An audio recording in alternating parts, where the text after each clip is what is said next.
tem três pontas o meu chapéu. Se não tivesse três pontas, não seria o meu chapéu. Eu fui me preparar agora para essa live e aí quando eu posicionei aqui o celular, olha aqui do ladinho, né? Tem chapéu, tem chapéu. Aí comecei a cantar essa musiquinha, né? O meu chapéu tem três pontas, o meu chapéu. Se não tivesse três pontas, não seria o meu chapéu. Gente, isso é coisa da infância, né? Não tenho a menor ideia de qual foi a primeira vez que eu cantei essa música. Que coisa, né? Tem coisa que não sai, que tem coisa que não sai da memória. Então é isso, gente. Boa noite. Vi que já tem algumas pessoas chegando aqui para nossa live hoje, 15 de julho. Vamos fazer uma live bem especial hoje, que é para falar sobre o projeto Sobrevidas, que eu conheço só um pouquinho porque andei pesquisando, conversei um pouquinho com a Gabriela Couto, que é a coordenadora desse projeto, a idealizadora, e conversei também com a Ive, que é uma das colaboradoras desse projeto. E fiquei super interessada em saber mais e, obviamente, se eu quero saber, eu quero dividir com quem está aqui na minha rede, né? Nessa nossa rede que é o Instagram. É na rede com Sheila, mas todo mundo que está aqui, a rede não é minha, a rede é nossa. Você se interessou pelo conteúdo, assiste, fica com a gente. Lógico, agora tá ao vivo aqui pelo Instagram. Depois eu deixo salva a live aqui no IGTV e dando tudo certo a gente publica lá no Na Rede com Sheila no canal no YouTube, certo? Hoje a gente vai falar então desse projeto, o Sobrevidas. Daqui a pouquinho eu acredito que a Gabriela Couto esteja chegando. Vou ficar de olho aqui para ver se... porque ela vai entrar com o perfil do Sobrevidas. E as colaboradoras também, que ó, Ive Costa Carvalho Ferreira, Yarla Brisa Santos Mota, Isabela Ribeiro. Mas eu acho que a Isabela Ribeiro teve algum probleminha na conexão e não vai conseguir participar. Vamos ver. E a Gabriela Couto, se uma das meninas já estiverem por aí, acena para mim, por favor, tá bom?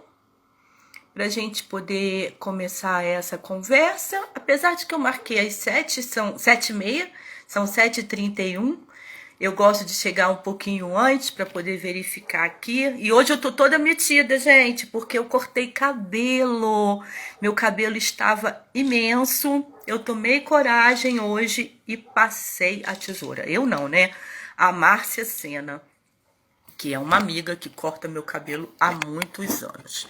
Deixa eu dar uma olhada aqui. Ive, Sobrevida, já entrou. Então, vamos lá. Sobrevidas, que é a Gabriela Couto, já vai conversar com a gente.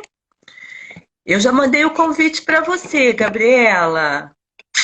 Minha filha! Olá, Gabriela! Tudo bom? Boa Tudo certo. noite. E você, como está? Estamos bem, obrigada. E você, tá linda? Ah, cortei o cabelo, tô me acostumando aqui, porque estava enorme. Vamos chamar para cá, então, ó, a Ive. Deixa eu ver se eu consigo colocar a Ive aqui. Ive e a Yarla. Tudo com I, né?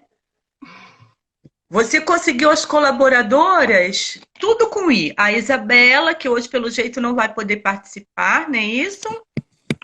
Ah, quem chegou aqui? Oi, a Yarla. Yarla. E agora deve ser a Ive que está entrando. Ive, oi, todas sejam bem-vindas. Boa Muito bom ter noite. vocês aqui, né? Gratidão a quem está chegando também para participar aqui com a gente. Dentro do possível, gostaria, né, de ler os comentários, se quiserem deixar por aqui. Lembrando que essa nossa live de hoje é sobre o projeto Sobrevidas. O que é o projeto Sobrevidas? Eu vou começar assim, né, falando essas perguntinhas básicas. Assim, Sobrevidas é um projeto de valorização da vida, principalmente, né, daqueles que foram afetados por alguma tragédia causada por desastre ambiental. E é lógico, eu estou aqui em Nova Friburgo e isso leva a gente a pensar sobre Nova Friburgo, região serrana do estado do Rio de Janeiro, que em 2011 passou por aquele sufoco. Eu acho que o Brasil inteiro e fora do país também, né, acompanharam aí, não foi só Nova Friburgo, mas Nova Friburgo foi bastante atingida e as cidades vizinhas aqui também. E aí vem aquela pergunta: como essas vidas seguem, né, desde então? Quem dá voz para que elas possam contar suas histórias? E foi assim que eu conheci o projeto, né, o projeto Sobrevidas. Então, vou só apresentar aqui rapidinho. Ó. A Gabriela Couto, ela é aluna de doutorado pelo Centro de Ciência do Sistema Terrestre do Instituto Nacional de Pesquisas Espaciais, que é a coordenadora que idealizou essa história. Eu estou doida para saber como é que ela chegou a esse projeto.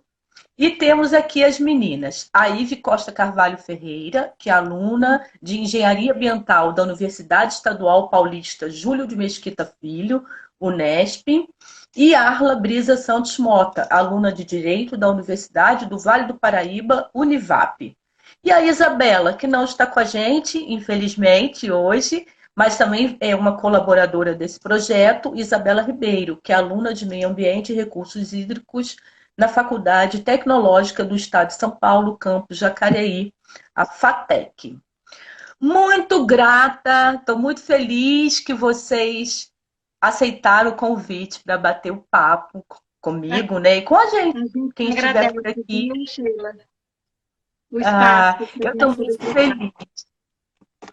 E aí eu queria começar com você, Gabriela, já que você que pensou nesse projeto, sendo que as meninas querendo interferir, falar alguma coisinha, fiquem à vontade. Aqui é um bate-papo gostoso. Estamos nós quatro, mas tem mais gente aqui com a gente, tá? Então fiquem bastante à vontade. Só não pode contar segredo. A única coisa que eu falo é que aqui a gente não conta segredo. Porque senão eu não posso deixar disponível depois, né? Aí vou ter que apagar, então o segredo não vale, tá, meninas? Tá bom. Diga, Gabriela, conta pra gente que projeto é esse, como é que você teve essa ideia, como é que surgiu? Então, o Sobrevidas nasceu da necessidade de conhecer e reconhecer os afetados, as afetadas por desastres no Brasil. A princípio, esse trabalho de conhecer e reconhecer essas pessoas seria feito presencialmente. Então, a ideia era ir, primeiramente, e claramente a região da Serra do Rio, a maior catástrofe, né, que o Brasil já viveu, com o maior número de vítimas, sejam vítimas fatais ou atingidos, né? Nunca antes visto. E então a ideia era ir para a região da Serra do Rio e bater na porta das pessoas. Tudo bem? Boa tarde, eu sou Gabriela. Eu estou aqui, estou em busca de abrir um diálogo com afetados por desastres, queria ouvir sua história, podemos trocar e etc. E foi quando, no começo de 2020, o mundo inteiro se deparou com a maior, enfim, crise de saúde, né? Enfim, de todos os tempos, o Covid. E aí entramos em isolamento social e surgiu a necessidade, então, de criar uma plataforma, um espaço em que esse diálogo pudesse acontecer, onde a gente pudesse seguir com o objetivo de continuar buscando, conversando e reconhecendo os afetados, mas digitalmente, né? Pela via virtual. Sim. E é isso. Aí o Sobrevidas nasceu, um trabalho muito de muita dedicação, praticamente ao longo de 2020 todo, como é que você, o desafio estava posto, é como é que você abre um diálogo num assunto tão delicado, com pessoas tão sensivelmente, né, afetadas em suas vidas, de forma virtual, sem estar ali, né, frente a frente. Então, estávamos todos desafiados e chegamos aí, né, no Sobrevidas, na plataforma Certo. digital, no Sobrevidas. Gabriela, mas esse projeto surgiu antes de 2020 e vocês resolveram executar em 2020? Como é que foi, assim? Foi. Ele faz parte, o Sobrevidas faz parte do meu trabalho de doutorado, da minha tese de doutorado. E Tá. eu comecei lá em 2017 e foi quando eu fui para o INPE, né, o Centro de Ciência do Sistema Terrestre do INPE, que é o centro onde a gente estuda o planeta Terra como um elemento único. Então, a gente vai olhar os sistemas hídricos, terra, solo, ar, água e sociedade, né, como um sistema único só que interage, troca, né? E aí eu fui trabalhar com essa questão dos desastres e assisti uma palestra de uma pesquisadora da Universidade Nacional do México, que trabalhava no resgate da ONU, quando uma população era afetada por um desastre, ia naquele grupo que vai logo em seguida fazer assistência a afetados, né, por desastres. Vai junto com a Cruz Vermelha, etc.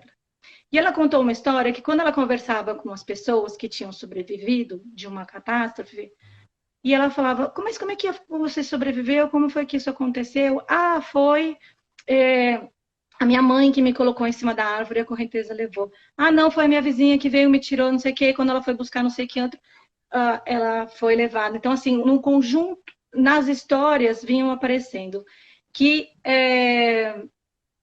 por trás de pessoas que haviam sobrevivido, tinha uma mulher por trás que tinha morrido.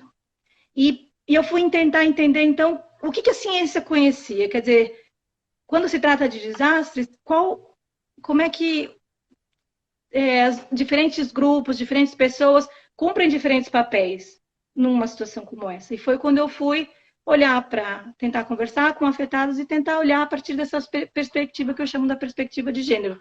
Homens, né? Homens e mulheres que cumprem papéis específicos dentro de um grupo e que acabam, enfim, será cumprindo papéis diferentes também no desastre, tem atuações diferentes, respondem diferentemente, enfim. E aí muitas questões de pesquisa aí que ainda estão em aberto, né? Inclusive no site, que se eu não me engano foi a Yarla, colocou www.sobrevidas.com.br.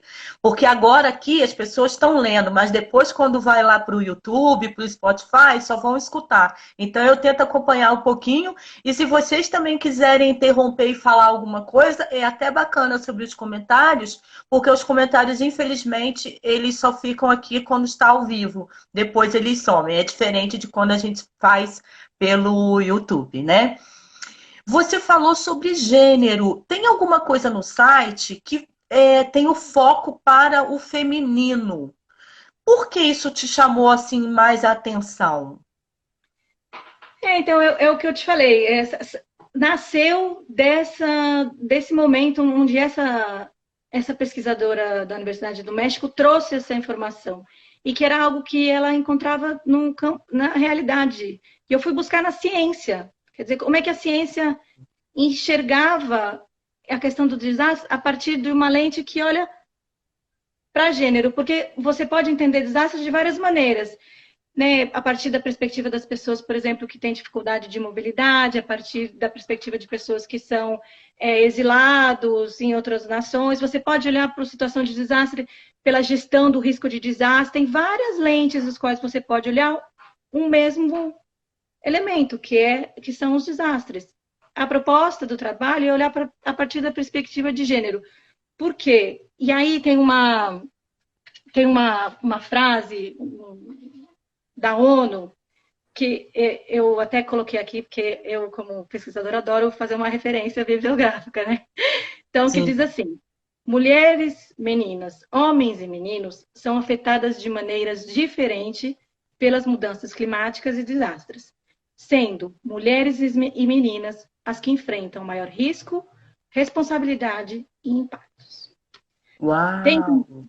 tem também um trabalho de uma professora da Universidade Federal de Santa Catarina, professora Rosana Freitas, que ela também escreveu isso olhando para gênero e desastres a partir da perspectiva aqui do Brasil. Então, assim, a literatura que trata de desastres com perspectiva de gênero correlaciona o desafio da igualdade de gênero e problemas socioambientais, apontando para as mulheres como uma parte vital dos esforços de respostas a desastres, com alto grau de importância em contexto de ameaça e risco a desastres.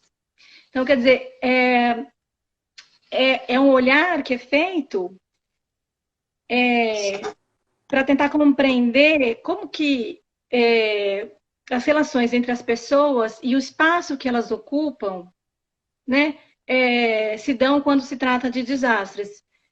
E isso para pensar novos modelos de gestão de risco, de estratégia de socorro, de formas de colaboração, enfim, um E conjunto de possibilidades. observando, e observando e considerando isso que a pesquisa apontou, né? É sim, e é legal, assim, porque já me perguntaram, pô, mas a pesquisa é para as mulheres? Não, quando a gente fala de gênero, a gente fala de um conjunto de pessoas que são, que você só pode entender o feminino quando você consegue olhar para o masculino, você só consegue entender o papel que as mulheres cumprem também dialogando com o papel que os homens cumprem dentro de um determinado contexto, dentro de uma sociedade. Então, tem os dois. É um diálogo que olha para os dois lados, né? E olha para esses dois grupos como importantes.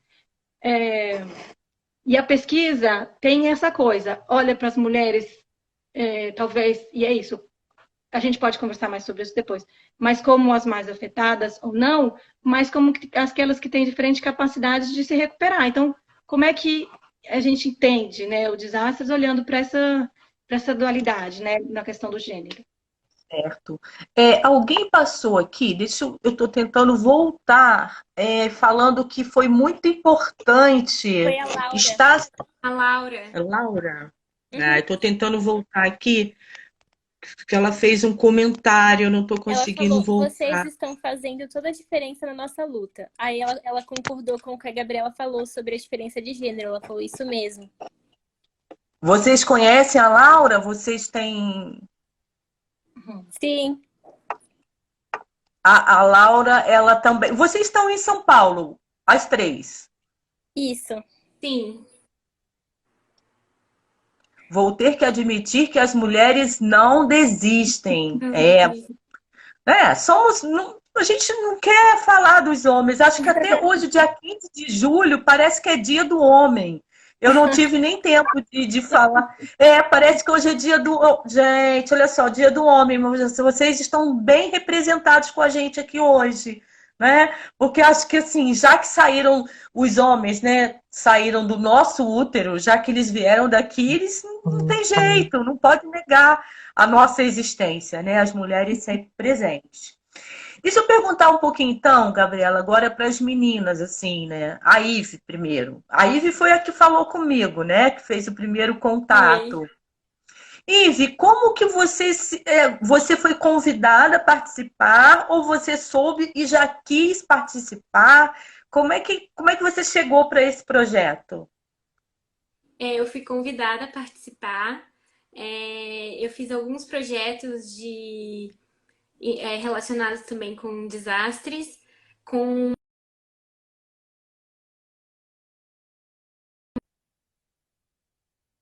Eu não sei se. auxiliar. E aí ela comentou comigo, ó, tem uma menina que faz engenharia ambiental, que eu já trabalhei com ela, né? Então eu fiquei feliz de ser indicada. E aí, quando a Gabriela me fez o convite, aí na hora eu já quis participar, já fiquei super empolgada.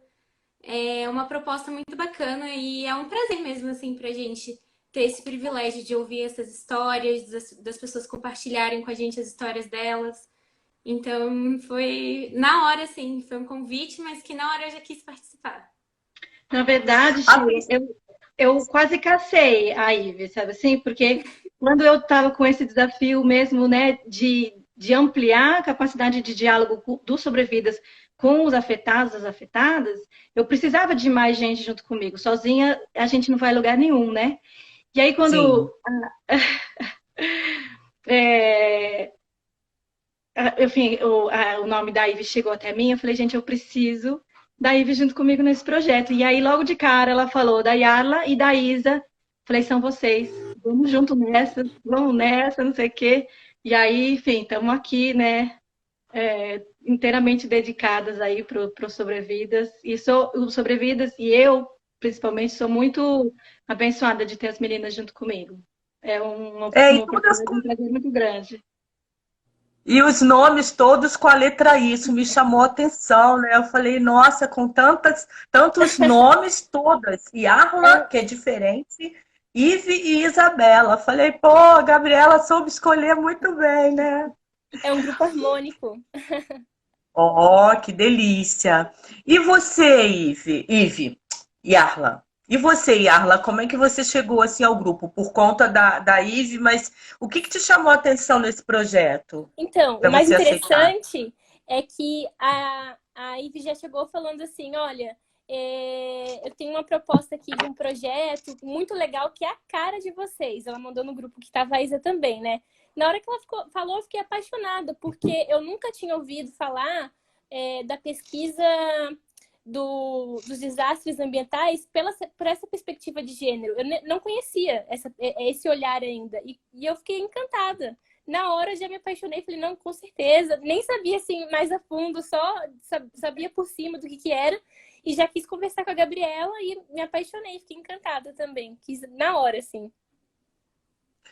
Quando a Gabriela comentou, né, a gente não faz nada sozinho, eu até queria aproveitar aqui para agradecer ao Ayrton, da revista Êxito Rio, que divulgou essa live de hoje, e ao perfil aqui do Instagram, que tem o Facebook também, que é o Mova Friburgo.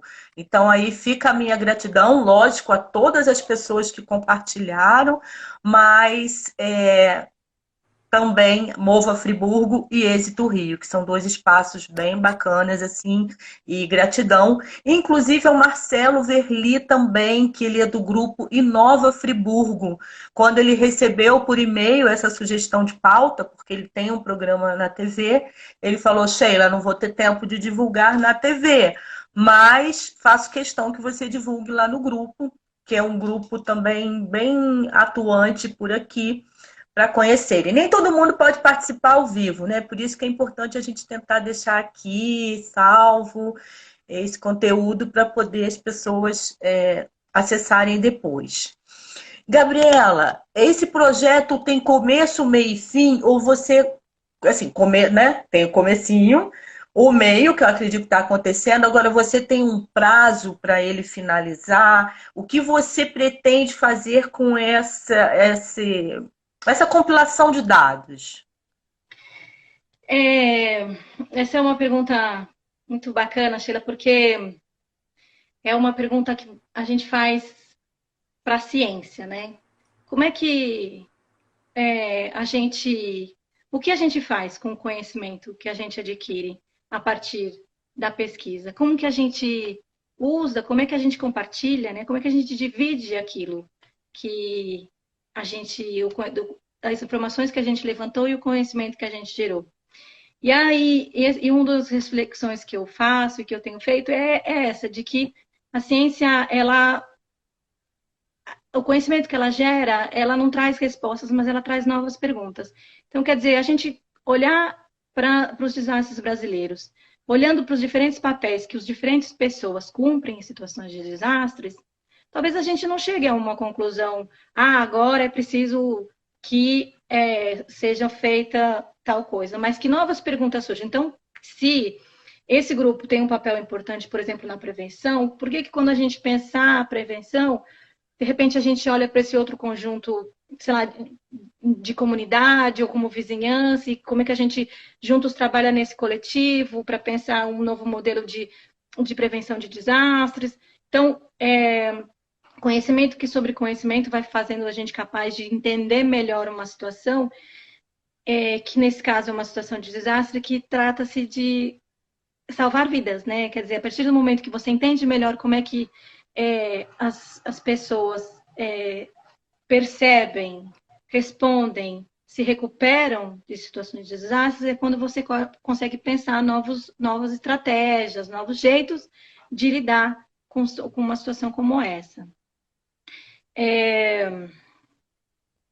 Eu achei engraçado não, né? Mas assim, uma coincidência que hoje eu até fiz uma publicação lá no meu blog, gente, é o naredeconcheila.blogspot.com, falando sobre a Defesa Civil Nacional capacita agentes para prevenção e resposta a desastres. Eu recebi isso hoje, falando que foi ontem, parece um curso para mais de 130 agentes, e estava ligada aí ao nosso tema, né? Não sei como aconteceu, não sei se alguém de Friburgo participou, mas nada acontece por acaso.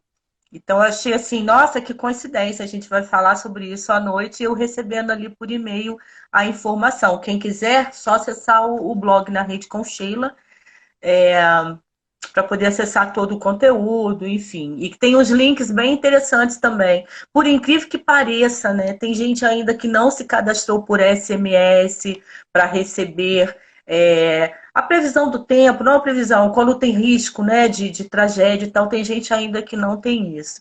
Eu estou imaginando vou falar das duas meninas, já que a Isabela não está por aqui, né? Mas obviamente que eu vou me referir à Isabela também, que ela está junto nesse projeto. O que vocês não escutam nesses relatos, assim? Porque tem um questionário, mas vocês também falam com algumas pessoas. O que vocês podem falar sobre isso?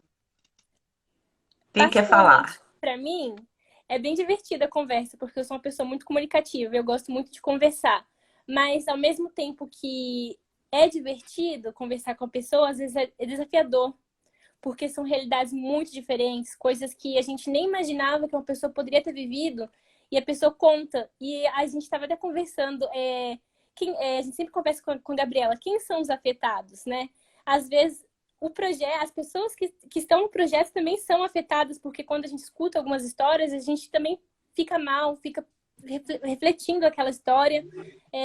Tem que parar um pouco, tem que ter a sensibilidade de continuar a entrevista de um jeito respeitoso, né? De um jeito que não vá, porque a gente sabe que muitas vezes traz memórias ruins, são histórias desafiadoras, mas assim, particularmente eu gosto muito de conversar, eu acho interessante conhecer as histórias. E você, Ive? Então, as da Yarla são praticamente as minhas, né? Também gosto muito de conversar com as pessoas, mas às vezes a gente escuta uns relatos realmente muito tristes, então se sente afetado também por isso. A gente começou a levantar essa questão de quem era afetado, porque muitas vezes quando a gente vai entrevistar, a gente entrevista as pessoas que foram diretamente afetadas, né? Perderam suas casas, perderam familiares, mas a gente entrevista também muitas pessoas que não foram diretamente afetadas, mas que fizeram parte ali de todo o processo, que auxiliaram pessoas, que trabalharam ali.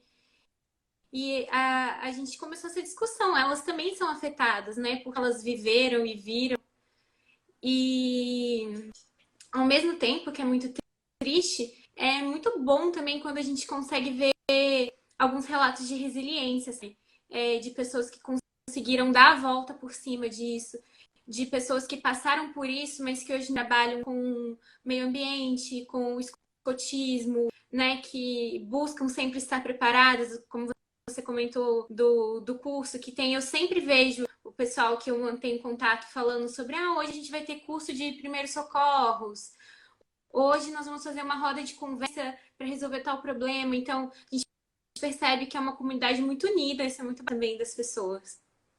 Ou seja, né, mesmo diante de uma tragédia, as pessoas, algumas, né, conseguiram levar essa sacudida e falou, eu preciso fazer alguma coisa diferente, né? É Sabe, impressionante Sheila? como o ser humano Desculpa. consegue superar, né, as adversidades. A gente fica chocado pensando, nossa, essa pessoa passou por isso, e passou por mais isso, e agora na pandemia perdeu familiar, e continua superando, e não é só a história de tragédia e tristeza, é história de superação também, né? Legal. Diga, Sabe que Gabriela.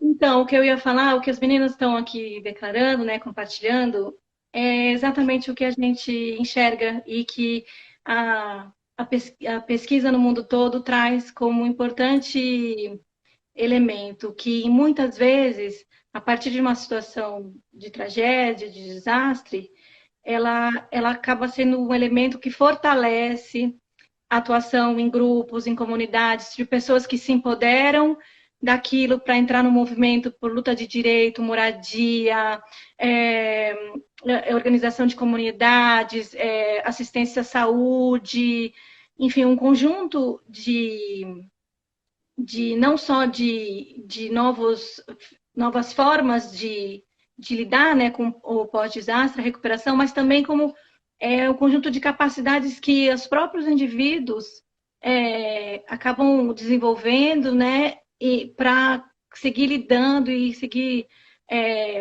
contribuindo para pensar num novo jeito de lidar com situações como essa. Então, a gente, no diálogo com os afetados, no diálogo com pessoas que estão aqui nos assistindo, a gente percebe esse empoderamento e essa luta contínua por por fazer de uma situação como essa, né, de um pós-tragédia, de tirar lições e de ganhos de vida, porque são tragédias que vidas foram perdidas. Então, como é que disso a gente ganha outras coisas, né?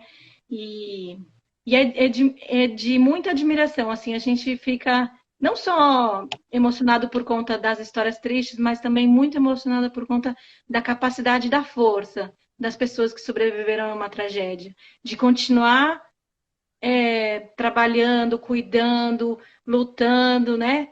Para que situações como essa sejam de menos perdas e de possíveis, né, novos ganhos. A Laura, inclusive, colocou aqui, né? Vocês estão dando a oportunidade das pessoas falarem, botarem para fora a dor de anos. E ao mesmo tempo, isso é muito bom, né? Inclusive, eu participo de uma roda de terapia comunitária integrativa, onde o nosso mantra, vamos dizer assim, é mais ou menos, né? O que a boca cala, o corpo fala. E foi um grupo que eu já participei. Eu comecei a participar desse grupo, dessa roda, antes da tragédia, em 2010. Na tragédia foi assim extremamente importante e esse grupo permanece. Não o grupo, o núcleo, né? Que continua itinerante, agora online, ele foi sempre muito útil. Então, assim, colocar para fora, poder falar, com certeza é muito bom. Agora, quando o Ive me procurou para falar, Sheila, você poderia responder? Pô, a gente está fazendo 10 anos de tragédia, né? 2011, falei, nossa, aquilo deu um nozinho, assim, será que eu ainda consigo falar alguma coisa, né? Como é que tá isso aqui dentro? Porque não fui atingida diretamente, felizmente, mas presenciei muita coisa do pós. Então, assim, aquilo ali foi bem, bem complicado. Agora, nessa reflexão que você fez, Gabriela, me veio também, porque aí eu vou falar do que eu sinto aqui em Nova Friburgo, né? É legal que tenham pessoas que já estão, enfim, procurar a Cruz Vermelha para poder fazer um curso de primeiros socorros, mas ainda temos casos de que aquela encosta não está sendo cuidada como deveria, continuam morando numa área de risco. E aí, como é que é escutar isso ou ler isso, né, em relação a esses relatos? Como é que a ciência lida com isso? Porque aí é a emoção, mais a ciência, como é que é isso para vocês? Então, uma coisa que dentro, não só da ciência, mas como sociedade, no mundo, a gente sabe que os menos privilegiados são aqueles mais afetados em situação de desastres, isso não é diferente. Então, quando você olha para o conjunto de populações que estão sob maior risco de serem atingidos por um desastre, tem algumas características que são iguais no mundo todo. São aquelas que têm menos privilégio, que têm menos condições de vida, menos condições financeiras. Então, é um grupo que não é no Brasil, mas são em vários lugares no mundo que são os que têm maior risco, maior vulnerabilidade para uma situação de desastre. E aí, quando você lê projetos e propostas, a primeira coisa é: essa população precisa sair de debaixo da encosta, porque senão pode ser que a encosta deslize e mate essas pessoas. Mas são duas coisas, quer dizer, já são pessoas que são mais vulneráveis, têm menos condições. Como é que você diz para essa pessoa que ela tem que sair?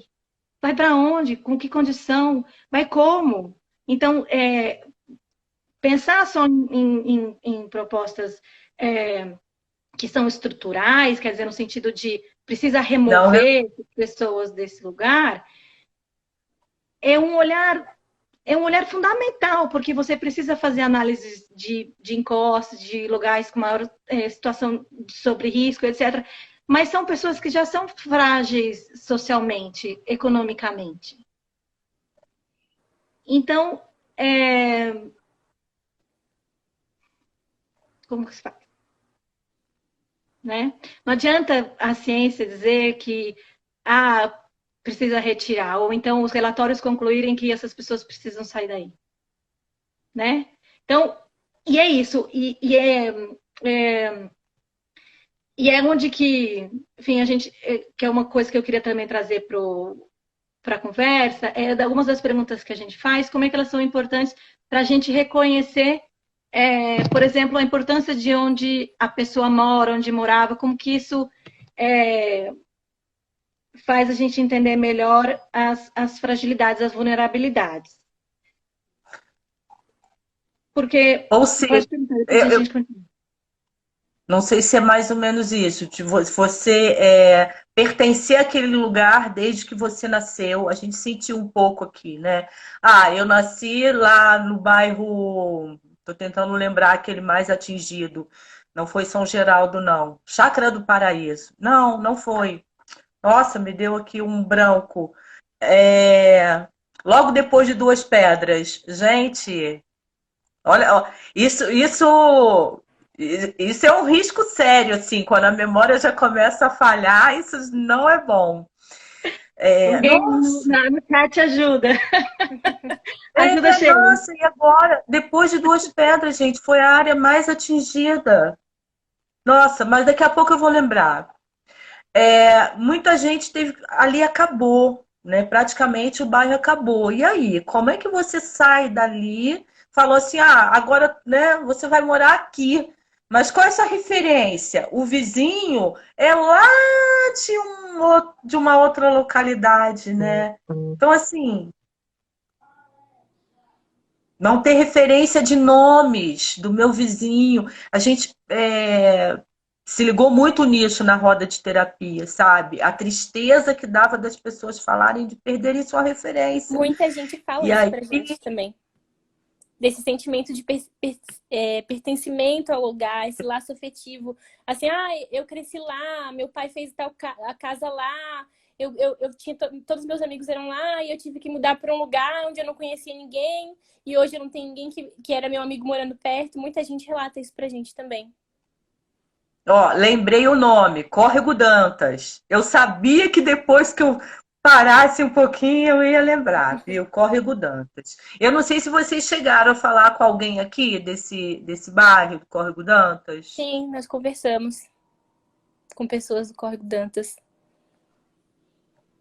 E eu acho que a Ive caiu, né? Vou ficar atenta aqui para colocar ela de novo. Deve ser coisa da... Pode falar. Fizeram aqui uma pergunta, né? Se o lado afetivo importa, né?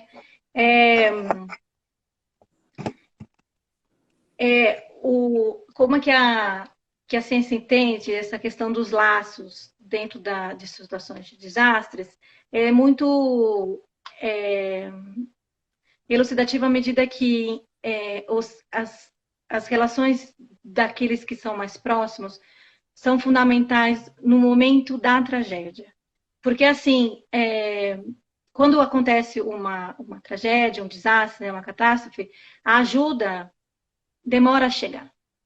Então, são aqueles que estão ao seu redor, à sua volta, que são aqueles que no momento, ou serão aqueles que serão capazes de te ajudar, ou aqueles aos quais você vai conseguir ajudar. E nessa troca, nessa soma aí, nessa troca de relações, de laços, que fazem a diferença no momento de uma tragédia como essa. Então, são aqueles que estão próximos. Nos relatos isso aparece muito, que a gente pergunta, quem te ajudou nessa noite? Você conseguiu ajudar alguém? E é justamente isso. Tem um estudo muito bacana que foi feito na Micronésia, né, que é um conjunto de pequenas ilhas lá no Oceano Pacífico. E eles estavam olhando para uma grande catástrofe que aconteceu em 2002 e um conjunto muito grande de deslizamento de terras aconteceu, que é uma região que geralmente é afetada por ciclones, e essa especialmente foi por excesso de chuva.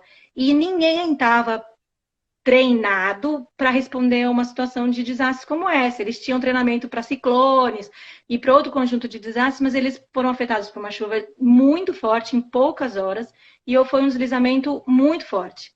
E eles foram tentar entender o que tinha feito com que algumas pessoas sobrevivessem e outras não. E apareceu isso. Os vizinhos, a importância que os vizinhos têm, a comunidade tem na ajuda durante uma situação de desastre. Então, esses laços são que são fundamentais. Elo Verde até colocou aqui, a solidariedade é fundamental? Eu não sei se realmente foi uma pergunta ou se já era uma afirmação. E de qualquer forma você está respondendo, né? Que a solidariedade é fundamental. Não tem como, né? E aí, não é aqui, né? Não sou eu que estou dizendo. Isso que é legal dessa troca com vocês, é que todas as informações que eu trago hoje são coisas que a gente encontra com o conhecimento que foi gerado mesmo, com pesquisadores que foram a um lugar lá no meio do Oceano Pacífico e foram tentar entender como foi que vocês conseguiram sobreviver. E a importância dos vizinhos entra, né, das relações sociais mais próximas, entra assim com um papel fundamental. Eu não lembro, Gabriela. Admirável. E aí eu não lembro, também as meninas podem ajudar. Eu não sei se vocês têm, porque tem um questionário. Esse questionário está disponível lá no site para quem quiser responder? Tem um questionário no site e tem a entrevista que a gente faz que não tá no site, não está disponível. O que está disponível é um questionário que são perguntas mais diretas, que tem múltipla escolha. Sim. Mas tem no site da área do Participe, tem lá explicando do que se trata e a pessoa só vai entender o que é a pesquisa e só pode... e aí ela entra a partir do momento que ela concorda em fazer parte dela, porque é isso. Porque você concorda em compartilhar a sua história. E perguntas que são muito importantes e que quanto mais respostas a gente tiver, melhor, que são perguntas como: aonde você morava? Onde você estava durante a tragédia? Quem te ajudou? Você ajudou alguém? E depois de tantos anos, o que foi que aconteceu? Enfim, por exemplo, aonde você estava? Aí tem várias perguntas. Você estava em casa, estava no apartamento, estava na rua, estava no carro? Porque tem também estudos, por exemplo, tem estudos nos Estados Unidos, em Portugal e na Grécia, que dizem que, por exemplo, em situações de enxurradas, as pessoas que estavam dentro de veículos foram as pessoas que mais foram vítimas fatais. Que enfrentaram a enxurrada dentro do carro e foram vítimas fatais. Então, diferentes países chegaram à mesma conclusão. Por exemplo, a pergunta que a gente faz quando a gente abre o diálogo oral, né, com os afetados. Você percebeu alguma coisa naquela madrugada? Por que isso? Porque esse é um ponto, é uma perspectiva que também que a gente pode tentar olhar pelos diferentes ângulos do gênero, né? Essa coisa da percepção de algo diferente que podia acontecer. Isso aparece também. Quando você conversa com as pessoas, aparece, naquela noite, sabe assim, era uma chuva que não parava, tinha uma coisa estranha, a luz acabou. Então, as pessoas vão compartilhando que já vinham sentindo isso antes de acontecer, né? E aí tem também um estudo na Suíça, né? Que também foi relacionado a deslizamento e inundação, que eles trazem claramente, existe uma percepção diferenciada para potenciais situações de desastre acontecerem quando você dialoga com os homens e quando você dialoga com as mulheres. Então, percebem diferencialmente possíveis situações de desastres, que é uma percepção relativa ao gênero. E isso, esse estudo da Suíça trouxe muito claramente. Então, essas perguntas que a gente faz, quer dizer, o Sobrevidas não faz porque ele quer saber, é porque lá, em algum lugar do mundo... Avisou isso. Já foi levantado e esse resultado já foi encontrado. Tem um estudo, por exemplo, que foi desenvolvido lá em Bangladesh, que é da pergunta: para onde foi que você foi no momento da catástrofe? Né? Se você estava em casa, para onde foi que você conseguiu sobreviver? Então, esse estudo com relação a um ciclone que teve lá em 1991, estou olhando aqui para baixo que tem os meus dados anotados aqui com pesquisa, minha caneta e meu papel. Adoro, né? Não, mas eu também tenho minha colinha aqui, é normal isso, para a gente não se perder. Então, que é fundamental para as pessoas que conseguiram sobreviver foi aquelas que conseguiram atingir um local seguro. E aí cada um descreve o que era, que tinha como... isso. Que tinha como o que era seguro naquele momento, né? Porque de repente nem era seguro, mas a pessoa achou que era seguro. E as meninas podem falar, isso acontece muito nos relatos. Muitas vezes eles falam assim, eu pensei em ir para tal lugar, porque para mim lá nunca ia desmoronar, nunca ia acontecer nada. E acabou que todo mundo que estava lá morreu. A pessoa fala assim, nossa, sorte que eu não fui para lá, porque para mim lá era um lugar seguro, mas eu não consegui ir, os planos mudaram, e aí acabou que todo mundo que estava naquele lugar morreu. A percepção das pessoas como pode ser enganosa, né, do que é seguro ou não. Muitas vezes, muitas pessoas falaram que achavam que eu não achava que estava em área de risco. A pessoa fala, eu morava num lugar bom, eu não morava num lugar ruim. Então é bem complicado, né?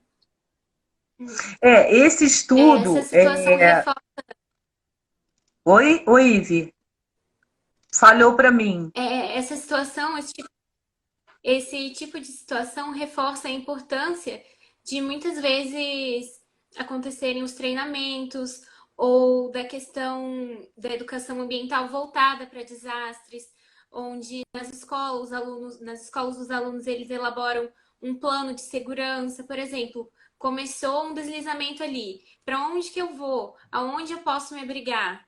Então, reforça a importância disso. Inclusive tem essa coisa assim, o que eu levo? Eu lembro que aqui foi bastante assim, né? A Defesa Civil bateu muito em cima disso, assim, os seus pertences, o que é mais importante você ter? O seu remédio, se você controla alguma doença, né? Os seus documentos, porque muita gente não tinha isso preparado, né? Aqui nós passamos, sei lá, uns 6 meses mais ou menos com os cartórios ajudando as pessoas a refazerem seus documentos. Porque eu fico com vontade de chorar. Eu sabia que esse assunto ia me levar para essa situação. Mas porque você deixa nem documento você tem, tipo assim, eu tô viva, mas foi tudo. Como é que eu saio disso, né? Então, e recentemente eu acho que eu comentei até com a Ive, eu participei de um curso voltado para a área de teatro, que é sobre o teatro de objetos documentais, e que eles também pegaram o gancho na história da tragédia, que culminou naquele filme, Os Invisíveis. Não sei se vocês conseguiram assistir. Sim, eu Conseguiram? assisti. Aham, Nós assistimos. Com a companhia arteira, né? sim. Então, assim, objetos documentais. Algumas pessoas ali, nem no caso do filme não abordou, mas assim, nossa, eu tenho isso aqui me pertence, eu tenho que levar isso. Ou depois ficar desesperado porque não tinha levado tal coisinha. Como aquele objeto fala, né? Então, assim, eu participei de uma oficina, foi riquíssima também nesse ponto. E coisas que, assim, nossa, por isso que essa pesquisa de vocês, quando chegou para mim esse projeto, mexeu muito, porque a gente estava falando dos 10 anos, né? Um projeto que tinha esse foco no gênero, que é para poder. Eu acho que fica a pesquisa até mais enxuta, né, nesse sentido. E eu estava envolvida com a companhia arteira com esse filme Os Invisíveis.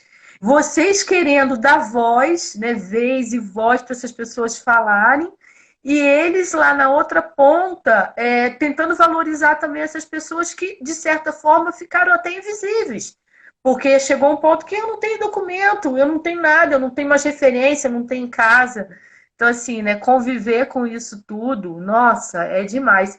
E eu fiquei curiosa para saber quantas pessoas vocês já entrevistaram. Tem ideia? É, olha, entrevista, questionário fechado Oral, questionário, em enfim. questionário, olha, estamos dedicadas, nós quatro, de forma integral, não só integral, mas entregues, né, enfim, ao projeto. E a gente conseguiu que 34 pessoas respondessem o questionário. 6 meses, Certo. Sheila. 34 pessoas. A gente já conversou com mais gente do que isso. Mas é difícil para a gente, é um desafio contínuo. A gente, semana a semana, a gente se reúne e a gente compartilha os desafios que a gente vive. E são desafios no sentido de conseguir fazer com que as pessoas conversem com a gente, que elas consigam abrir as suas histórias, compartilhar o seu momento de dor, mas de superação também. Então, é um trabalho de muita dedicação, mas que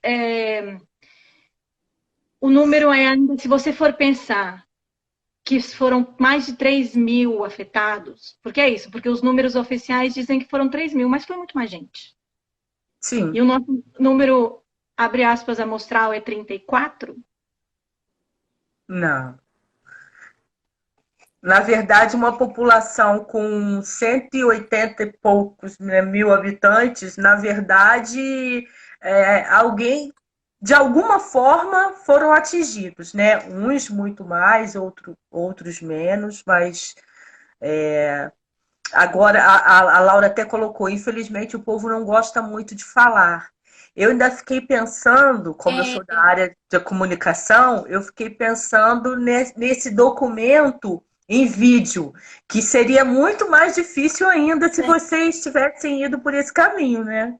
E a gente contatou muito mais pessoas e são pessoas que a gente continua tentando contato, porque às vezes não é nem assim o receio de falar com a gente ou a dificuldade em falar disso, mas a dificuldade de ter tempo, porque tem gente que trabalha, tem 2 empregos, ou trabalha o dia inteiro na rua e não tem internet, são várias, múltiplas realidades, né, diferentes. E a gente fica tentando encaixar, e assim, quando o projeto conversa com a pessoa, a gente deixa claro que pode mandar mensagem, responder que horas quiser, 1 hora da manhã, 3 horas da manhã, como for, porque a gente sabe que a realidade das pessoas é difícil, né? Então a gente deixa claro que a conversa, o diálogo pode ser do jeito que a pessoa quiser, no horário que a pessoa quiser, mas mesmo assim é complicado. Certo. Mas isso que eu queria falar. pode falar, meu amor. A Yarla disse que não só o fato de que para algumas pessoas é muito difícil tocar nesse assunto, a maioria das pessoas foram até bem receptivas com a gente, né? As que toparam conversar, elas se abriram. Mas tem muito essa questão do horário mesmo, da dificuldade da pessoa entrar ali no celular, dedicar um tempo para pensar naquilo, seja para falar, seja para escrever, né? A gente deixou bem aberto aí o modo como a pessoa prefere falar. Se a pessoa quiser que a gente ligue também, às vezes a pessoa, por exemplo, tem alguma dificuldade para responder o questionário, não consegue acessar um computador. Então a gente vai tentando se adaptar aí para o que for melhor para a gente obter as respostas. Mas tem também o momento que a gente está vivendo, né? A pandemia. Essa questão de fazer um contato, né? Do nada pisca uma mensagenzinha lá no seu celular. Quem é essa pessoa que está vindo falar comigo sobre o que aconteceu na minha vida? Então, essa dificuldade do distanciamento, eu acho que também influencia bastante na questão das respostas. É diferente de estar presente, do cara a cara, do boca a boca, é diferente.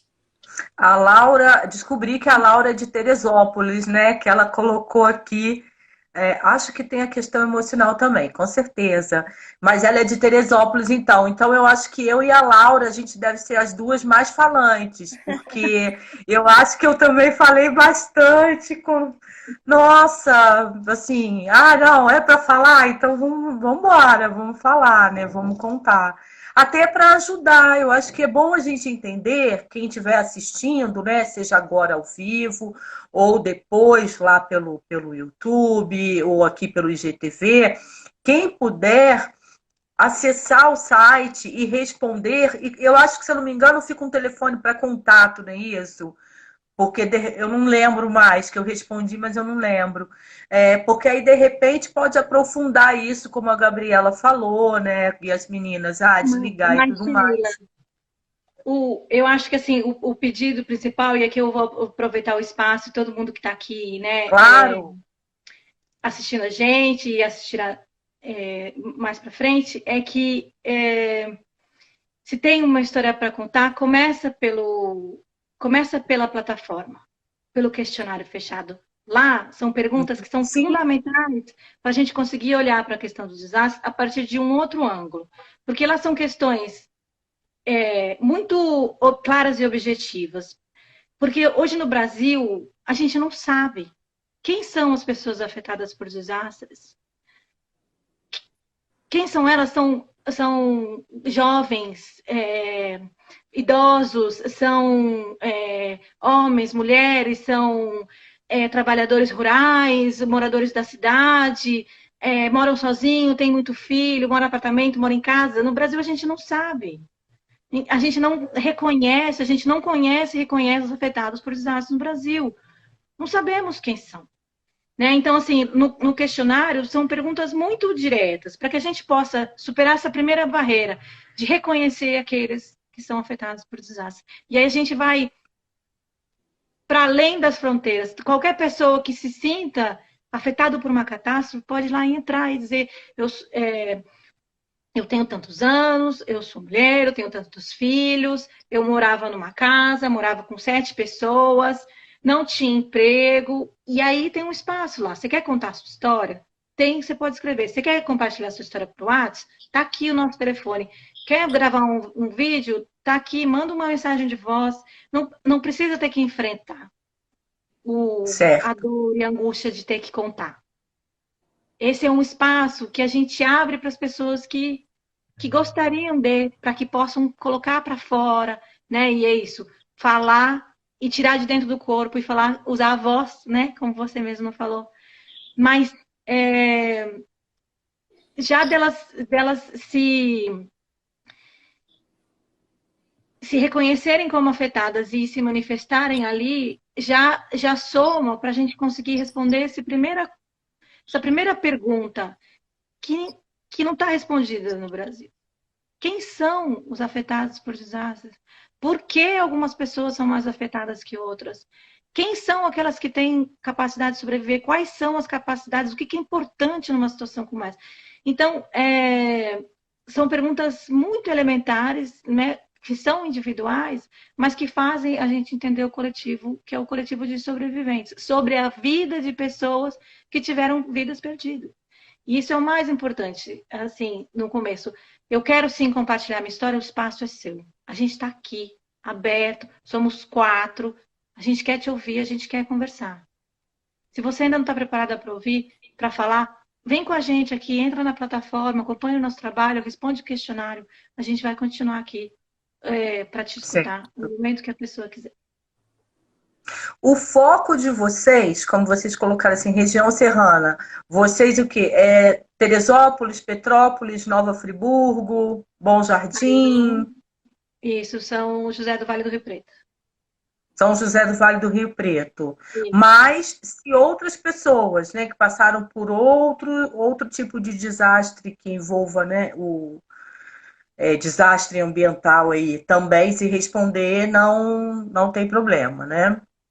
A gente começou, o Sobrevidas nasceu para fazer um diálogo primeiro com os afetados da região da Serra do Rio, porque é isso, foi a maior Sim. catástrofe, com o maior número de pessoas atingidas no Brasil. Teve uma grande catástrofe na Serra do Mar, na região de Caraguatatuba, lá em 64. Também foi uma forte chuva que deslizou a serra toda, praticamente do mar, e muitas pessoas na região de Caraguatatuba, Ubatuba foram atingidas, lá em 64. Mas a gente não tem nenhuma informação, não tem nenhum conhecimento, não tem nenhum dado foi gerado. Então, desde que a gente entende que os desastres são uma questão que a gente precisa acompanhar, enfim, entender, reconhecer quem são as pessoas, etc. Inclusive foi a catástrofe da região da Serra do Rio que criou as estruturas governamentais de controle de desastres. Então, por exemplo, o CEMADEM, que é o principal órgão hoje no Brasil, que olha para desastres, enfim, que faz acompanhamento das questões climáticas, que emite alerta, que dialoga com as defesas civis, nasceu em 2011, logo depois da tragédia da região da Serra do Rio. Por quê? Porque ficou muito claro da necessidade de ter órgãos governamentais cuidando, né, das pessoas e de possíveis situações como essas, né? Em 2019, aqui em Nova Friburgo, vou até procurar isso para ver se tem alguma coisa para vocês. Eu participei de um seminário, eu acho que foi um seminário sobre a defesa civil do estado do Rio de Janeiro. O encontro foi maravilhoso. Foi maravilhoso, porque assim, com relatos das defesas civis, né, do Estado. Eu até fazia parte no grupo, depois acabei saindo no comecinho, agora por pandemia, né, março de 2020, porque aí o desastre era outro, né? Eu falei, não vou dar conta de acompanhar isso. Mas foi muito interessante aqui. Deve ter matérias em jornais, alguma coisa. Eu vou buscar esses links para mandar para vocês, sabe? E aqui a Defesa Civil é bastante atuante. Não sei se vocês tiveram contato com alguém daqui, né, da Defesa. Eu fico querendo ajudar, gente, porque a gente sabe como é importante ter dados, né? Pô, jornalista, então assim, ter dados, a coisa fica muito vaga. Quando você encontra uma pesquisa, né? Tá, tudo bem, ela vai ter continuidade. Mas até aqui é isso que a gente tem, né? A gente pode se basear até a partir daqui com esses dados até aqui. Então, assim, é muito importante mesmo. Assim, o que a gente, dentro do trabalho, a gente acredita e reconhece o importante papel que os órgãos de defesa civil e de controle de monitoramento para desastres têm no Brasil. E a ideia é somar conhecimento ao trabalho desses órgãos, porque é isso, é um outro jeito de olhar. Então, quer dizer, as defesas civis hoje têm um trabalho de treinamento, por exemplo, nas comunidades, que é importante, toca o sino da sirene, você recebe um alerta, você se desloca para o ponto de segurança. Mas quem são as pessoas que estão na comunidade? Será que um diálogo entre essas pessoas, quer dizer,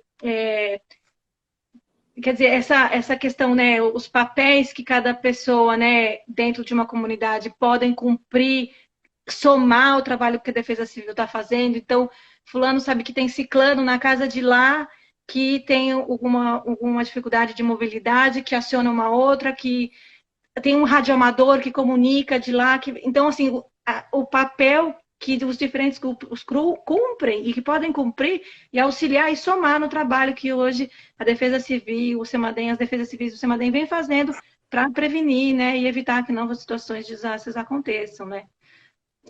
Certo. E vocês pretendem em algum momento visitar aqui a região? Ainda tem isso? Ou faz parte ainda do projeto? As meninas parece que gostaram da ideia. É um sonho. Eu tive aí em Nova Friburgo 2 vezes em 2019. Foi quando eu tive a oportunidade de conhecer importantes agentes de órgãos municipais governamentais, da assistência social, da defesa civil, da saúde. Legal. E conversei com pessoas que foram extremamente importantes, que não só tinham vivido, né, como indivíduos a tragédia, mas que também hoje ainda trabalhavam com questões relacionadas a desastre. Então, inclusive, que indicaram, essa organização foi importante, a Cruz Vermelha foi importante, os radioamadores foram fundamentais, então apontaram também quem foram os grupos importantes para lidar, que tiveram um papel fundamental na catástrofe de 2011. Né? Porque é isso que a gente está olhando, está tentando reconhecer a importância de cada um dos grupos, de cada papel que cumpre, né? Para ver se a gente fortalece esses laços, fortalece esses grupos, essa comunicação que está para além da encosta que desliza e da casa que está debaixo do morro, entendeu? E a gente consegue fortalecer essa comunicação de prevenção mesmo, de situações de desastre. A Laura está aqui. Teresópolis é linda. Nova Friburgo também é linda. Tá mais bem cuidada agora, porque não foi sempre assim não, hein, Laura? Mandando um recadinho aqui para Laura. A cidade demorou bastante tempo, porque aí tem a questão da política, né? Não tem jeito. Então, assim, demorou muito para a cidade ir tomando um jeitinho. E olha que eu moro no Cascatinha. É um bairro do lado oposto do Córrego Dantas, desse que foi mais atingido, né? Eu moro agora, porque na época eu morava no centro da cidade. Então, assim, a área de lá, eu não sei realmente como ela se encontra. Eu tinha mais notícias lá dessa localidade, não tem tanto, e por conta da pandemia, imagina, são quase 2 anos a gente meio que isolado, né? Então, assim, não sei como as coisas estão. Mas, infelizmente, para os noticiários, só chegam as notícias ruins, né? A violência naquele condomínio novo que resolveram fazer, porque não basta só ter o prédio, tem que ter assistência, né? É um conjunto de políticas públicas que a gente precisa para auxiliar, né? Para acolher essas pessoas, né? Então, assim, não é fácil, mas as meninas não me responderam se elas virão aqui. A Gabriela falou, e aí, meninas? Bom, eu a cada entrevista fico com mais vontade. O que foi que a Gabriela falou? Não entendi. Eu falei, se depender de mim, a gente vai em bando, assim, todo mundo junto. Todas nós juntas, seria de uma grande riqueza para todas nós, assim. Acho que não só por conhecer o território, né, o qual a gente está olhando, onde moram as pessoas das quais a gente está conversando, mas de um privilégio enorme, é uma das regiões mais lindas que eu já vi. Olha, assim, o Brasil é uma nação abençoada por sua biodiversidade, por suas riquezas naturais, mas quando eu estava na estrada lá, subindo de Teresópolis a Petrópolis, teve um determinado momento que abriu um visual tão incrível que eu parei no carro nesses lugares de paradas para ver a vista. Obrigada, Senhor, pelo privilégio de estar num lugar como esse. E chorei de emoção, porque é um lugar realmente muito lindo, muito abençoado. E são essas que vivem tragédias, isso é contínuo, é uma atrás da outra. Se você olha no histórico de tragédias da região da Serra do Rio, são muitas, são muitos anos. Né? É. Então, precisa olhar, precisa cuidar. Né? São pessoas, são vidas, são lugares privilegiados por sua beleza natural, que têm desafios que precisam ser trabalhados e, quem sabe, um dia superados, né? Oh, eu tenho uma pergunta para as meninas, assim, né? A Ive, então, pode me responder primeiro. É, durante essa sua pesquisa, teve alguma coisa que te chamou muito a atenção, que mexeu com você, que você lembra que você teve que, ai, agora eu vou precisar respirar, eu vou precisar parar e beber um copo d'água para poder. Alguma coisa que você possa falar, obviamente, né? Assim, tiveram muitos momentos. Eu acho que o que toca mais que a perda material é a perda de alguém que você ama, a perda de um bichinho de estimação. Todas as vezes, assim, que eu me deparava com alguma coisa assim, já dá um nó mesmo. Até como você diz, dá um nó no estômago. Poxa, né? Você fica sem saber como lidar às vezes. No começo era muito mais difícil. Eu falo assim, né? Não há nada que eu possa falar para essa pessoa que vai consolar. É muito difícil mesmo, assim, você lidar com esse tipo de situação. Pessoas que perderam, por exemplo, a família inteira. Ah, eu fui o único que sobreviveu da minha casa. Então é muito difícil. E você, Yara? Como a Ivy disse, é realmente muito difícil. Você fica sem saber o que falar para essas pessoas que perderam familiares. Mas o que eu acho que me chamou mais atenção é reconhecer em muitas mulheres a minha mãe, que é uma mulher muito forte, que também passou por muitas coisas na vida, não relacionadas a desastres, mas é uma mulher muito forte também, com capacidade enorme de resiliência. E muitas mulheres, eu acho que por isso que eu fico até apegada em muitas mulheres que eu converso, porque eu vejo minha mãe nelas. Mulheres que passaram por várias coisas, perderam um filho, principalmente. Minha mãe também perdeu um filho. Então, assim, quando eu converso com uma mãe que perdeu um filho, eu fico, assim, muito sentida, porque é uma história que eu vivi de perto também. Então, assim, isso me emociona muito.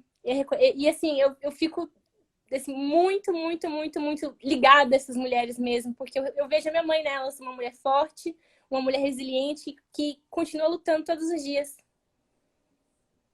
Bacana. Gabriela, você chegou, no caso, fazer a leitura, né? Porque eu acho que você chegou a fazer entrevista oral, não, né? Sim, Também. A sim. minha pergunta era assim, eu fiquei curiosa, até cheguei a comentar alguma coisa com a Ive quando eu passei contato de dois homens da tragédia. Você tem algum relato ou alguma da pesquisa, alguma coisa que te chamou a atenção, mas na fala de um homem durante essa pesquisa? É, Porque o homem tem uma maneira diferente de contar a história, né? Também tem isso. Eu tenho, depois que a Gabriela falar, eu posso contar. Tá, pode. assim, eu não acho que é uma coisa que é generalizável, assim, no sentido de que aquela história que eu escutei talvez não seja característica de um homem como um conjunto de homens, mas daquela pessoa, né? Então, de uma pessoa que assim que o dia amanheceu e se deu conta do que havia acontecido no Córrego Dantas, imediatamente catou as suas coisas e saiu para ajudar as pessoas que estavam no seu entorno. E foi chamar vizinhos, e foi levantar peso, e foi tirar pedra. Quer dizer, a dedicação para um trabalho qual era capaz de fazer, que era usando dos seus próprios braços para conseguir ajudar o próximo.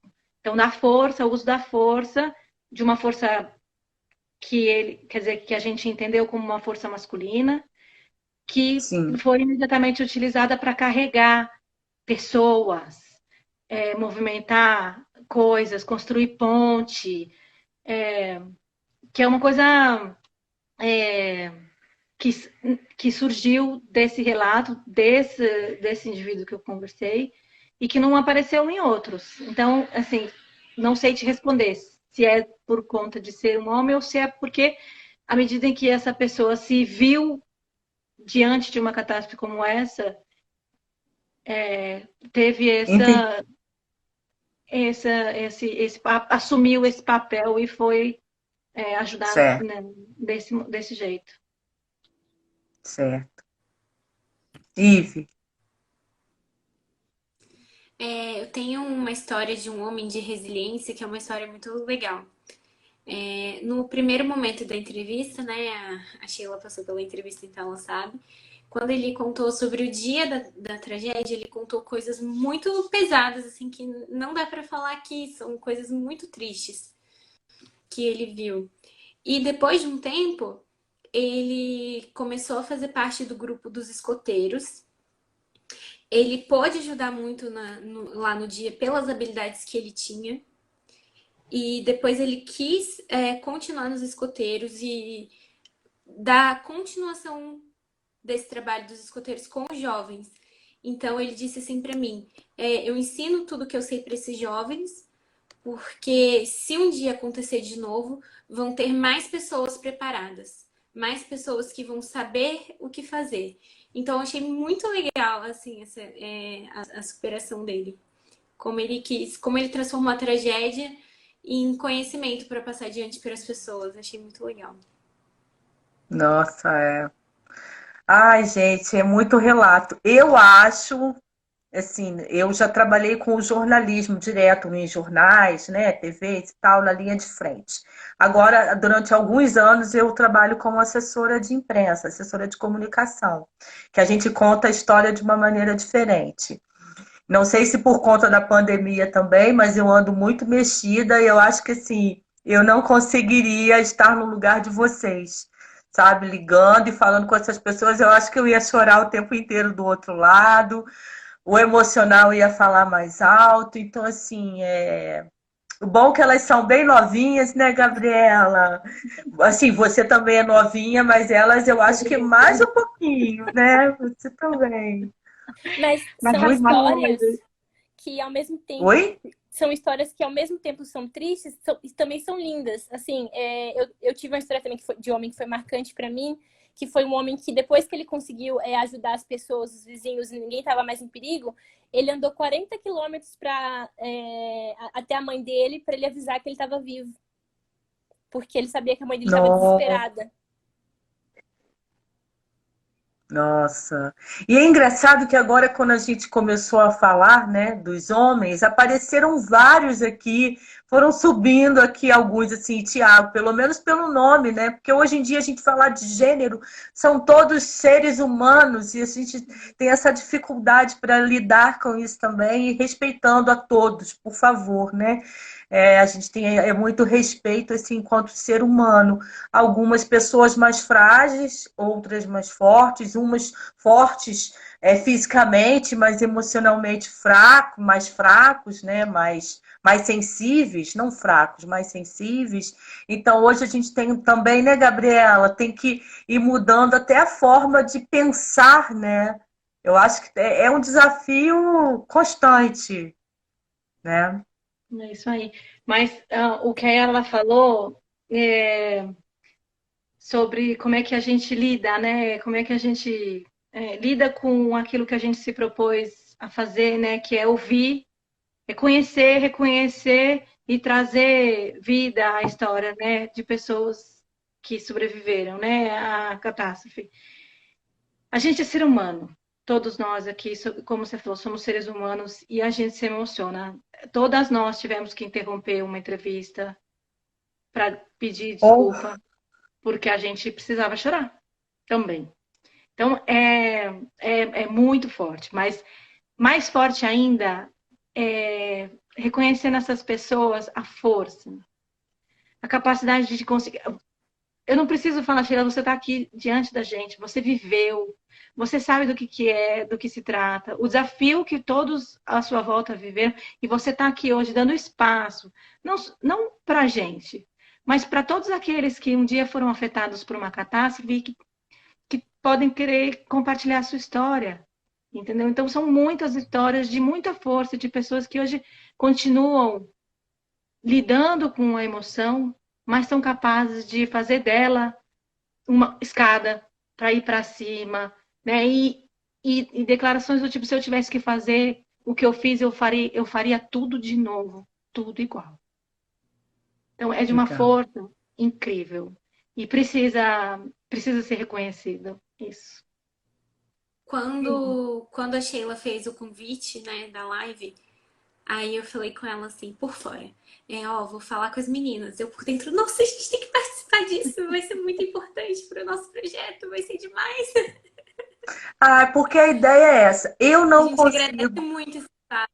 Quem me conhece sabe, tanto que eu, sei lá, eu tenho 20 e poucos anos aí de comunicação e tinha um site há 15, 16 anos, tinha um site de divulgação cultural.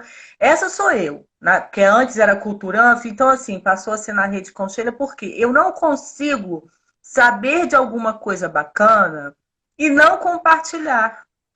E aí, bacana em que sentido? Nossa, eu entendo que é importante que as pessoas contem essa história. É importante que haja uma pesquisa, que a gente possa ter alguns dados. Ah, mas o que eu acabei provocando isso. Mas o que vai ser feito? Vai chegar um momento, alguma coisa, em algum momento, esses dados serão importantes. Então, assim, fica aqui o convite, né? Que a Gabriela já fez, mas fica aqui o convite para as pessoas acessarem. Eu deixarei o link do site em todos os lugares que eu puder, né? Mas é fácil, é sobrevidas.com.br. É muito fácil para quem puder ir lá e preencher, né? Preencher, participar aí dessa pesquisa. Muito legal. Se eu puder Sheila, contribuir. é só um primeiro passo.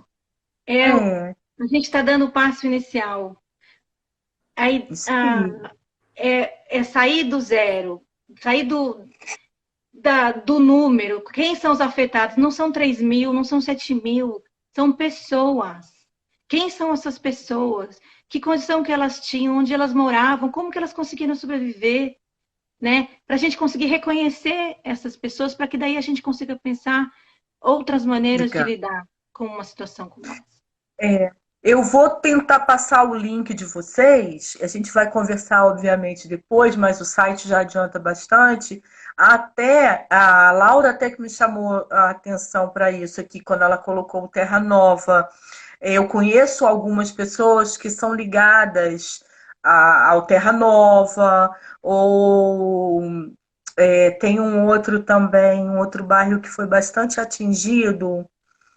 E Terra Nova não, porque é novo, né? Mas eu vou mandar para algumas pessoas para contribuírem com isso, sabe? Eu acho importante que respondam, que estejam em contato com vocês, que a gente. Já estou falando a gente, toque esse projeto, porque é muito importante, muito importante. Vocês conseguiram, assim, me tocar com esse trabalho. Muito, muito, muito, muito. O projeto Gabriela, você O pode projeto falar, só Ian. consegue sobreviver com a colaboração dessas pessoas, né?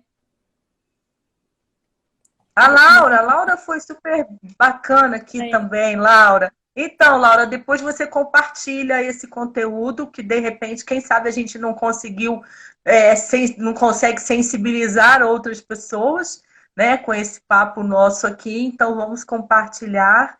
Gabriela, você quer falar mais alguma coisinha para a gente ir fechando aqui a nossa live?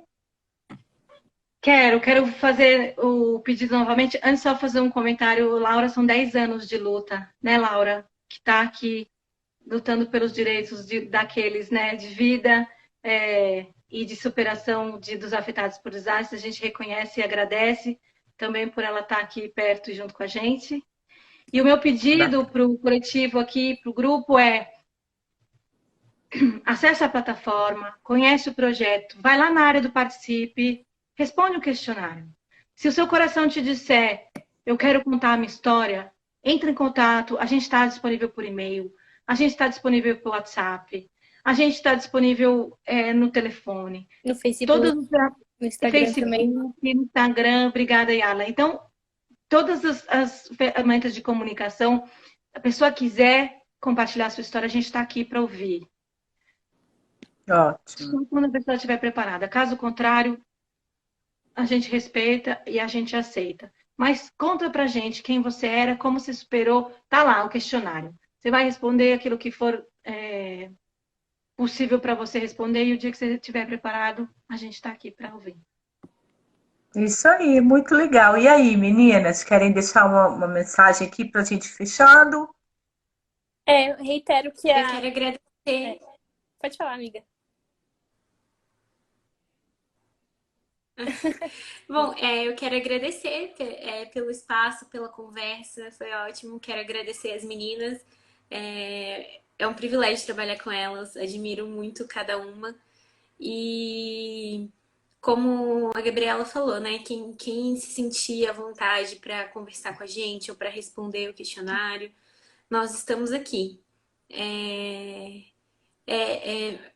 também um privilégio poder ouvir cada história. A gente fica muito feliz. Oh, coisa boa. Eu reitero o que as minhas colegas disseram. Acho que a gente está aberta à comunicação por qualquer meio, até sinal de fumaça, se for possível. E eu agradeço a oportunidade de participar desse projeto, de conhecer, agradeço a confiança das pessoas que se sentem à vontade em compartilhar essas histórias. E agradeço também a oportunidade de falar aqui na live, de divulgar esse projeto que é tão lindo, né? Muito obrigada. Eu que fico grata pela presença de vocês. A gente vai encerrando agora. Quem não conhecia o Na Rede com Sheila, nós estamos aqui ao vivo no Instagram, a gente tem o canal lá no YouTube, tem o Twitter, tem página no Facebook, também temos o Spotify, só com os áudios, né, das lives, então fiquem à vontade. Quem for lá no Na Rede com Sheila no YouTube, aproveita para se inscrever, que a gente agradece também, tá? Que aí o YouTube entende que a gente precisa alcançar mais pessoas, porque a ideia é essa das nossas lives, e a gente levar essa informação para o máximo possível, né, de pessoas, quando o conteúdo é bacana. Desgraça, desastre, já tem lá. Aqui a gente quer levar a coisa para cima, para o alto, né? Então, agradeço demais. Vamos finalizando, então. Vou deixar, se tudo der certo por aqui, eu vou conseguir deixar essa live salva no IGTV também. E amanhã a gente coloca lá no YouTube. Tá bom? Ótimo. Gratidão, Gabriela. Gratidão mesmo. Gratidão, pela sua Sheila, disponibilidade. vocês Obrigada. Obrigada, meninas. Também te ver aqui. Isso. Gratidão, Ive, Arla, Isabela, que eu não conheci. Mas muito legal. Todo mundo, né? Gratidão aí por quem passou por aqui, quem chegou, entrou, saiu, foi, voltou, porque live é assim mesmo, tá bom? Um beijo, estou por aqui para o que vocês precisarem, tá? Querendo Obrigada. só falar. Beijo, Obrigada, boa meninas. noite. Tchau, Boa tchau. noite, tchau.